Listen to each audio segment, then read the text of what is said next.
दोस्तों, क्या सहारनपुर की सरजमी विपक्षी राजनीतिक दलों की सियासत के लिए एक उपजाऊ पिच बनती जा रही है?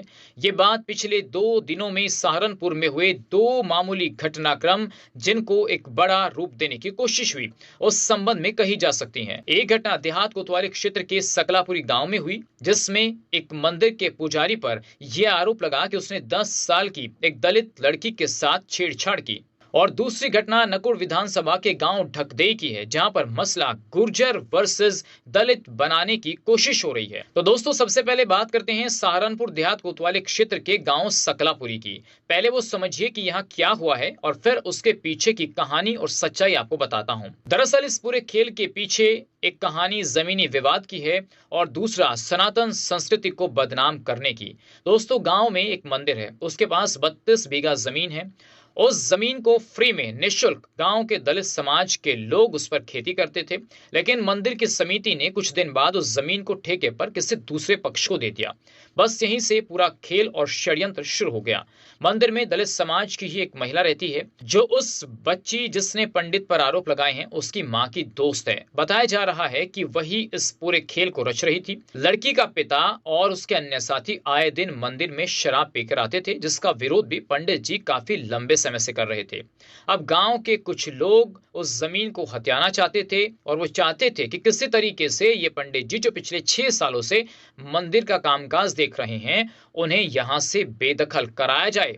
और बस इसीलिए ये पूरा खेल और कहानी रची गई। दोस्तों, शाम के वक्त अक्सर जब मंदिर में पूजा होती थी तो दलित समाज के ही कुछ बच्चे मंदिर में खेलने के लिए आते थे और पंडित जी बाद में उन्हें प्रसाद देते थे। धीरे धीरे दलित समाज के बच्चों की तादाद बढ़ने लगी और पंडित जी दलित समाज के बच्चों को भगवान राम और भगवान कृष्ण की कहानियां सुनाने लगे। बस फिर क्या था, ये बात सनातन विरोधी ताकतों को पता लगी और ये कहा कि बच्चे रविदास मंदिर तो जाते नहीं, लेकिन राम के मंदिर में पंडित जी इनको ऐसी कहानियां क्यों सुना रहे हैं? हमें अपने बच्चों को सनातनी नहीं बनाना है।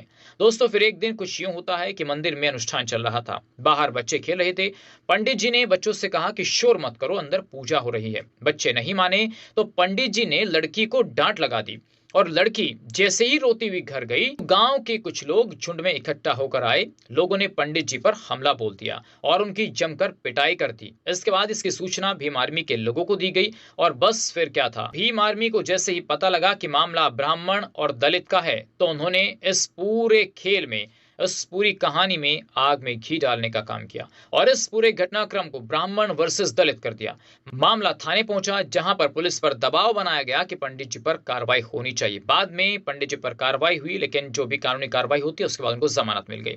अब आप समझिए कि लड़की पर गांव की ही महिलाओं ने दबाव बनाया कि पंडित जी को लेकर पुलिस के सामने ये सब कुछ बोलना है, जो एक पूरी साजिश के तहत हुआ। दोस्तों, मैं आपको वो वीडियो दिखाने जा रहा हूं जिसने दूध का दूध और पानी का पानी कर दिया है कि लोग अपने व्यक्तिगत स्वार्थों के लिए किस तरीके से छोटे छोटे बच्चों को सामने कर रहे हैं और किस तरीके से अनैतिक दबाव और पंडित जी की छवि को खराब किया जा रहा है। अब मैं आपको ये वीडियो दिखाने जा रहा हूँ। ये वीडियो उसी बच्ची का है और उसी घटनाक्रम का है जहां पर सामने पंडित जी बैठे हुए हैं। जरा आप ये वीडियो देख लीजिए। अगर मैं मर जाऊं, अगर मैंने कुछ करा हो,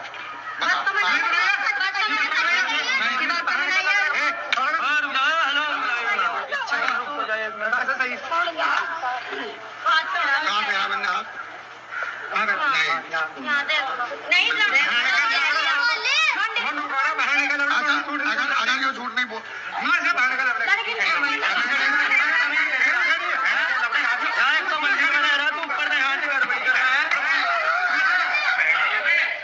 मतलब दोस्तों, शर्म आती है इन लोगों को सनातनी कहते हुए। और इतने बेशर्म, इतने गंदे लोग हैं कि किस तरीके से लड़की को पीछे से ये कह रही हैं कि तुम बताओ कि तुम्हें कहाँ हाथ लगाया गया, और पंडित जी की कितनी बेरहमी से गालियां देकर ये लोग पिटाई कर रहे हैं। आज इनकी इस हरकत ने सनातन को भी बदनाम कर दिया है और एक इंसानियत पर भी सवाल उठा दिए हैं कि एक ब्राह्मण को आप सरेआम पीट रहे हैं। अगर कोई ब्राह्मण दलित समाज के साथ ऐसा कर देता तो फिलहाल सड़कें जाम कर दी जाती, आंदोलन की चेतावनी दे दी गई होती और अब तक तो दिल्ली, लखनऊ, नोएडा बैठे दलित समाज के नेता भी बिगुल फूंक देते कि ब्राह्मण दलितों का अपमान कर रहे हैं। लेकिन आज कोई नहीं बोलेगा क्योंकि मसला ब्राह्मण समाज से जुड़ा हुआ है। और दोस्तों, देखिए आगे कैसे पिटाई हो रही है।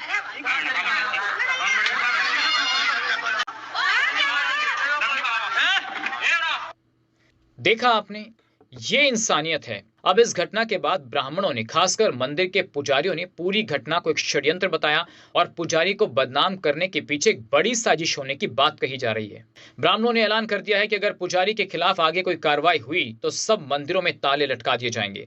लेकिन ये बात समझ से परे है कि कैसे एक जमीन पर कब्जे के लिए और सनातन को बदनाम करने के लिए कितनी नीचता भरी साजिश हो रही है। 10 साल की दलित बेटी का किस तरीके से लोगों ने ब्रेन वॉश किया, उसको बहकाया और ये पढ़ाया गया कि आपको पंडित जी के खिलाफ पुलिस के सामने ये सब कुछ बोलना है। क्या अब इन लोगों के निशाने पर ब्राह्मण समाज आ गया है? और ब्राह्मण समाज में भी उस पायदान पर बैठा व्यक्ति जो हमारे लिए पूजनीय है, जो हमारे लिए सम्माननीय है। लेकिन लोगों की नीच हरकत देखिए कि एक जमीन के लिए एक ब्राह्मण को पीटा जा रहा है, उसको बदनाम किया जा रहा है। वो ब्राह्मण जो सनातन संस्कृति के उस शीर्ष पर बैठा है जहां हर सनातनी शीर्ष झुकाता है। सवाल यह है कि क्या ठाकुर समाज के बाद अब निशाने पर ब्राह्मण समाज है? और क्या स्वर्णों के खिलाफ एक नई राजनीति को जन्म देने की कोशिश हो रही है? मैंने पहले भी कहा था कि सहारनपुर को जातीय हिंसा में झोंकने की पूरी कोशिश हो रही है और उसमें विपक्ष के ये कुछ राजनीतिक दल आग में घी डालने का काम कर रहे हैं। इसकी जांच होनी चाहिए कि आखिर कौन ये लोग हैं। दोस्तों, घटना कभी भी कहीं भी हो सकती है।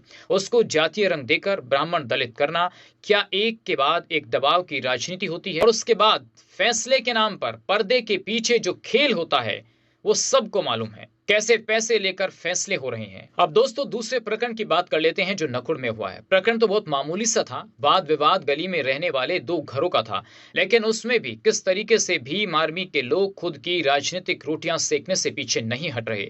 बात मैं नकुड़ के ढगदे गांव की कर रहा हूं, जहां दो परिवारों का एक कुत्ते को लेकर विवाद होता है और दोनों घर आमने सामने आ जाते हैं। लेकिन बाद में भीम आर्मी और दलित समाज के कुछ तथाकथित ठेकेदार उस पूरी घटना को जातीय रंग देने की कोशिश करते हैं और यहां उनके निशाने पर अब गुर्जर समाज के लोग हैं। और खुला आरोप क्षेत्रीय विधायक पर लगाया जा रहा है कि विधायक एक पक्ष की बात कर रहे हैं। दोस्तों, इस बात से साफ जाहिर हो रहा है कि छोटी सी घटना में किस तरीके से समाज के नेताओं को भी ये लोग टारगेट कर रहे हैं। और आज उन लोगों को भी भीम आर्मी से सवाल पूछने चाहिए जो दलित गुर्जर एकता की बात करते हैं। ब्राह्मण के खिलाफ जहर उगलकर पूरे देश भर में पिछड़ों को एकजुट करने की कोशिश हो रही है।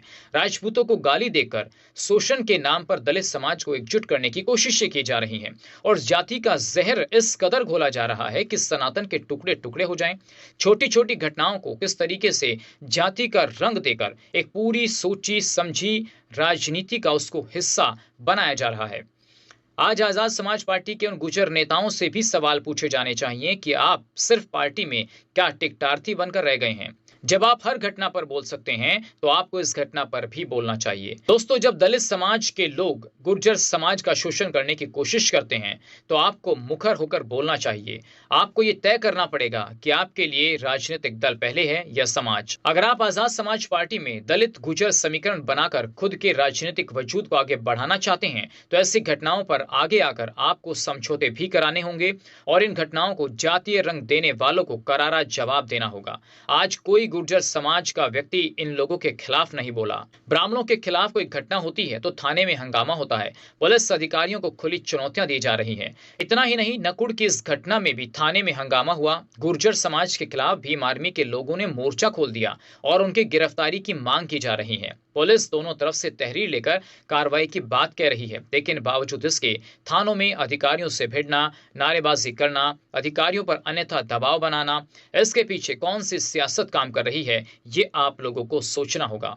ऐसी घटनाओं के बाद दलित और गुर्जर एकता की बात करना महज सिर्फ एक दिखावा नजर आता है। बेट के अंदर एक गुर्जर लड़के के साथ दलित समाज के युवाओं ने कितनी अभद्रता की, उसके साथ मार पिटाई की, लेकिन किसी भीम आर्मी या आजाद समाज पार्टी के नेता ने कोई बयान नहीं दिया। रामपुर मनिहारन के चकवाली गांव में कोटे को लेकर दलित समाज के कुछ लोगों ने SC/ST कानून की धमकी देकर गुर्जर समाज के साथ फैसला किया। ऐसा करने पर उनको मजबूर किया गया। तीतरो प्रकरण आपके सामने है। गुर्जर समाज के लोगों पर किस तरीके से घर में घुसकर दलित समाज के युवाओं ने हमला बोला, तब भी सबके मुंह पर टेप चिपकी हुई थी। अभी हाल ही में किस तरीके से गुर्जर कश्यप पर राजनीति हो रही है, लालवाला में ठाकुर दलित की राजनीति हो रही है। दोस्तों, इससे पहले मुजफ्फरनगर, मेरठ, दोस्तों न जाने ऐसी कितनी घटनाएं आए दिन सामने आ रही हैं जहां पश्चिम उत्तर प्रदेश और सहारनपुर की जमीन को एक जातिगत हिंसा में झोंकने की प्रयोगशाला बनाया जा रहा है। उन राजनीतिक दलों को सोचनी होगी और समझनी होगी कि जाति के झगड़ों से न समाज आगे बढ़ेगा और न देश मजबूत होगा। जाति के नाम पर बंटकर हम सिर्फ अपने रिश्ते और आने वाली पीढ़ियों का भविष्य कमजोर कर रहे हैं। आज सब लोगों को सोचना होगा कि जहां इंसान की पहचान उसकी सोच, मेहनत और संस्कार से हो, जाति से नहीं। एकता में ताकत है, बंटवारे में सिर्फ नुकसान। आज के लिए बस इतना ही। नमस्कार।